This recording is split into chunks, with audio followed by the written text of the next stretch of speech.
Hi, Chris here from Micro Matic. Let's talk line cleaning for a moment, specifically to cocktails on tap.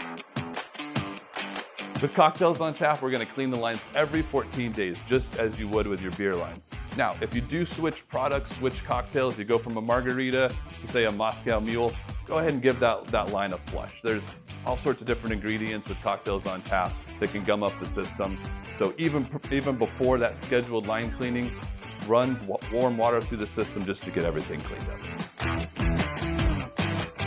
For cocktails on tap, two different styles of cleaning, two different ways to keep the lines clean. That's gonna be a static clean, which will be like a pot similar to this, a cleaning canister that you can get from Micro Matic, micromatic.com, great place to go.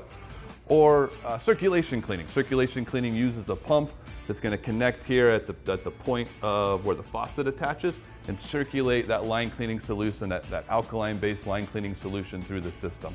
Circulation cleaning, we need to circulate for 15 minutes. If we use the static cleaning, or sometimes called the pot cleaning, we need to have a 20-minute sit time on that.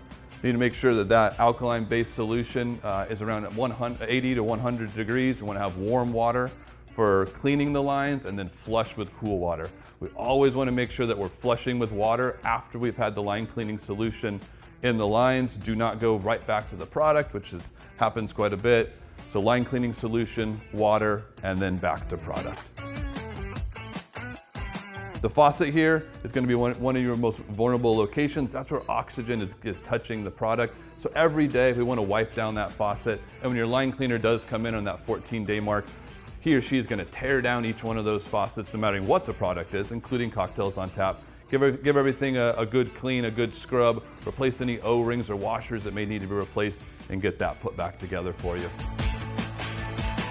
Remember how important line cleaning is. We want that wine to taste just like the winemaker intended, that beer the way the brewer intended, and for the person batching up that beautiful cocktail on tap. You keep those lines cleaned, everything's going to taste great.